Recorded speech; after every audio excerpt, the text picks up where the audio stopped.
بسم اللہ الرحمن الرحیم۔ السلام علیکم ناظرین، میں ہوں عرفان مجید اور آپ دیکھ رہے ہیں ہمارا فیس بک اور یوٹیوب چینل۔ ناظرین، آج ہم اسلام آباد ایئرپورٹ پہ آئے ہیں تو عجیب سی صورتحال دیکھی کہ کوئی بندہ جس سے بھی آپ پوچھتے ہیں کہ یار صورتحال کوئی کارگو کس سائڈ پہ ہے تو وہ بھی صحیح نہیں بتا رہا۔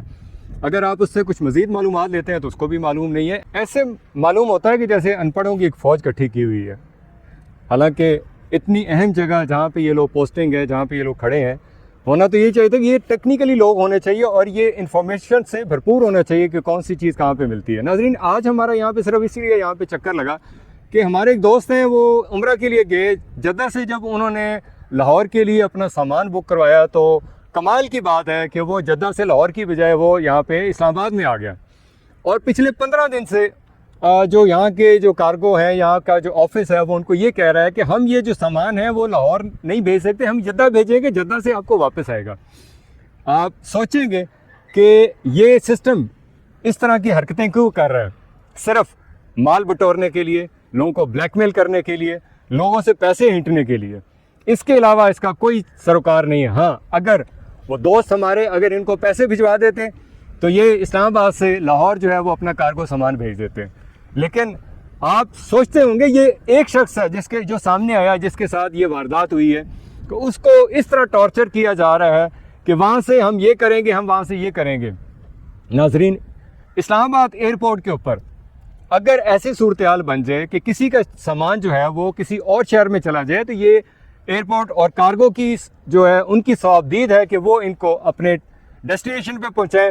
جنہوں نے پیسہ خرچ کیا، جنہوں نے ٹائم دیا، ان کی بات سنی جائے۔ حالانکہ ہونا ایسا ہی چاہیے، اداروں میں جو بندہ افیکٹی ہے، جو بندہ متاثرہ ہے، جس کے ساتھ یہ ظلم ہو رہا ہے، اس کی بات سنی جائے۔ لیکن قانون اپنی جگہ انٹیکٹ کرتا ہے، لیکن یہاں کے جو لوگ ہوتے ہیں وہ اپنا قانون بنا کے بیٹھے ہوئے ہیں۔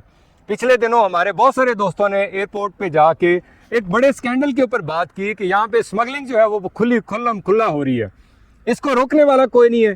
ایک طرف محسن نقوی صاحب جو ہے شہباز شریف کے ساتھ بیٹھ کے ایک بڑا دعویٰ کرتے ہیں کہ ہم نے اسمگلنگ کو روک دیا، لیکن یہ تو اسمگلنگ اگر آپ کہیے کہ بارڈر پہ ہے جس کو آپ روکنے جا رہے تھے، لیکن جب اسلام آباد ایئرپورٹ یا کراچی ایئرپورٹ یا لاہور ایئرپورٹ یا ملتان ایئرپورٹ یا کوئی بھی ایئرپورٹ ہے جہاں پہ یہ سلسلہ چل رہا ہے، اگر آپ اس کے اوپر بھی نظر دوڑائیں تو اربوں روپے کی کرپشن ڈیلی ہو رہی ہے۔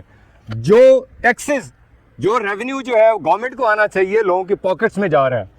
یہ گورنمنٹ کے لیے یہ بہت بڑا جو ہے چیلنج ہے کہ اس اسمگلنگ کے سسٹم کو روکا جائے، تاکہ جو رائٹس بنتے ہیں، جو چیزیں کنٹرول ہونی چاہیے، اس کے اوپر جو بڑے بڑے دعوے ہیں وہ کنٹرول ہونے چاہیے۔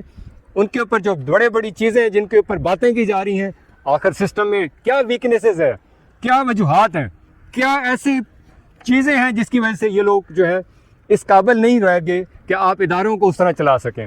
میں آج کی اس ویڈیو کے اندر بہت سارے ایسے دوست ہیں جن کو یہ پیغام دینا چاہ رہا ہوں کہ جن کے ساتھ بھی کوئی ایسا ایشو ہو، جن کے ساتھ ایسا ظلم ہو، جن کو بھی پروپیگنڈا کیا جائے، جن کو بھی بلیک میل کیا جائے، جن کے ساتھ بھی ایسا ظلم زیادتی کی جائے، وہ اپنی آواز ضرور بلند کریں۔ ہمارا سوشل میڈیا کے ساتھ ایک کانٹیکٹ ہے، آپ سوشل میڈیا کے اوپر اپنی بات، اپنی آواز اور اپنا جو تکلیف ہے وہ اپلوڈ کریں۔ وزیر اعظم پورٹل پہ آپ اس کو اپلوڈ کریں، پی آئی اے کی پورٹل پہ آپ اپلوڈ کریں، جو کارگو سروس ہے اس کے اوپر بھی آپ انگلی اٹھائیں کہ ایسا ہونا نہیں چاہیے۔ عام شخص، یہ اس کی کوئی غلطی نہیں ہے کہ اس نے جدہ سے جو سامان بک کروایا وہ لاہور کے لیے بک کروایا، میں نے اس کے سارے ڈاکومنٹس دیکھے ہیں، اور اس بیچارے کو ذہنی کوفت دی جا رہی ہے، اس کو ٹارچر کیا جا رہا ہے۔ اس کے ساتھ جو فیملی ہے، ڈیفینیٹلی ان کا بھی کچھ سامان ہوگا، انہوں نے دوستوں یاروں کے لیے کوئی گفٹ لے کے آئیں گے، لیکن یہاں پہ تو عجیب ہی سلسلہ ہے۔ یہاں پہ وہ گفٹ بھی نکال لیے جاتے ہیں، لوگوں کو ٹارچر بھی کیا جاتا ہے۔ مجھے پہلے بھی اس بارے میں ایک لاہور سے ہمارے دوست ہیں، انہوں نے کچھ سامان بک کروایا وہاں سے، امریکہ سے، ان کے ساتھ بھی یہی کچھ ہوا کہ جب وہ ایئرپورٹ سے سامان آیا تو وہاں سے بہت ساری چیزیں نکال لیں، لیکن پھر جب انہوں نے اپنا اثر و رسوخ استعمال کیا تو وہ ایک ایک چیز جو تھی وہاں سے برآمد بھی ہوگی اور ان کے گھر پہ پہنچائی بھی گئی اور ان سے معذرت بھی کی گئی۔ اس کا مطلب ہے کہ جس بندے کا اثر و رسوخ ہے، جس بندے کا کوئی نہ کوئی پیچھے جاننے والا ہے، اس کا کام تو ہو جائے گا، لیکن جو عام شخص ہے، جو عام شہری ہے، جو عام پاکستانی ہے، اس کے ساتھ یہ ظلم جو ہے وہ قائم رہے گا، دائم رہے گا۔ لیکن کب تک یہ ظلم کا جو بازار ہے یہ کب تک گرم رہے گا؟ یہ کب تک ہم ظلم جو ہے ایک دوسرے کے ساتھ کریں گے؟ عام شہری دوسرے کا دشمن بنا ہوا ہے۔ ہمیں ایک دوسرے کا خیال رکھنا چاہیے. ایز اے مسلم ہماری ایک ذمہ داری ہے کہ ہم اپنے دوستوں کا خیال رکھیں, اپنے آس پاس رہنے والے لوگوں کا خیال رکھیں. لیکن ہم نے وہ ظلم کا بازار گرم کر رکھا ہے جس میں عام شہری جو ہے وہ ایک عام جو لائن پہ عام ایک سیٹ پہ بیٹھا ہوا ہے وہ وقت کا فرعون نظر آتا ہے, وہ اپنے قانون خود بناتا ہے. آخر یہ کیا وجوہات ہیں کہ اس کی پکڑ نہیں ہے؟ آخر اس کے پیچھے کون ہے کہ اس کے اوپر گرپ نہیں ہے؟ وہ قانون کو ملیا میٹ کر رہا ہے, وہ قانون خود بنا رہا ہے, وہ لوگوں کو ٹارچر کر رہا ہے صرف اپنی جیب گرم کروانے کے لیے. اداروں کو چاہیے جو ان کے ہیڈز بیٹھے ہوئے ہیں کہ ان کے اوپر کنٹرول کیا جائے. اگر آپ اس سسٹم کو ہی کنٹرول نہیں کر سکتے, آپ اس سسٹم کو جو بیس ہے اس کے اوپر جو ہے اس طرح کے لوگوں کو یرغمال بنایا ہوا ہے, اس طرح کے برچمان ہوئے ہیں, تو آپ پہ یہ انگلی اٹھتی ہے کہ آخر آپ لوگ بھی اس کا حصہ بنے یا آپ اس کا حصہ ہیں.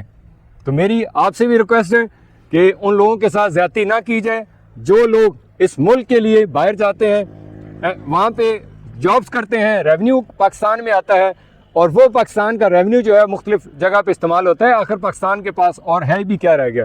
تو ہمیں دوبارہ اس بات پہ قائم رہنا چاہیے اور اب کام کرنا چاہیے کہ ہمیں ان تمام جو گٹھ جوڑ بنے ہوئے ہیں, جو ایئرپورٹس بھی بنے ہوئے ہیں, جو باقی اداروں بنے ہوئے ہیں, ان کے اوپر جو ہے ہمیں سختی سے عمل کرنا چاہیے اور کروانا چاہیے. اسی کے ساتھ آج کی ویڈیو ہم یہاں پہ ختم کرتے ہیں. انشاءاللہ ہم آپ کو ایئرپورٹس کے باقی جو چیزیں ہیں وہ بھی دکھائیں گے. یہاں پہ یہ کارگو آفس ہے, یہاں پہ ایک بہت بڑی پارکنگ ہے, یہاں پہ ایک اچھی جگہ بنی ہوئی ہے لوگوں کو فیسیلیٹیٹ کرنے کی. لیکن اگر یہ جو لوگ وہاں پہ برچمان ہوئے ہیں, جو لوگ فرعون بنے ہوئے ہیں, اگر ان کے اوپر چیک اینڈ بیلنس نہیں رکھا جائے گا تو یہ جو لوگوں کے ساتھ ظلم و زیادتی ہو رہی ہے, ان کے سامان کو چوری کیا جاتا ہے, ان کے کارگو کے مسائل کو بڑھایا جاتا ہے, یہ سلسلہ یوں ہی چلتا رہے گا. ان چیزوں کو روکنے کے لیے ہم سب کو ایک پلیٹ فارم پہ ایک جگہ پہ اکٹھے ہو کے اور اداروں کو اپنی ذمہ داری پوری کرنی ہوگی تاکہ جو لوگ ہیں ان کے مسائل حل ہو سکیں. اسی کے ساتھ اپنے ہوسٹ عرفان مجید کو اجازت ہے. اللہ تعالی ہم سب کا حامی و ناصر ہو. ہمیں بھی اپنی دعا میں یاد رکھیے گا. السلام علیکم ورحمۃ اللہ.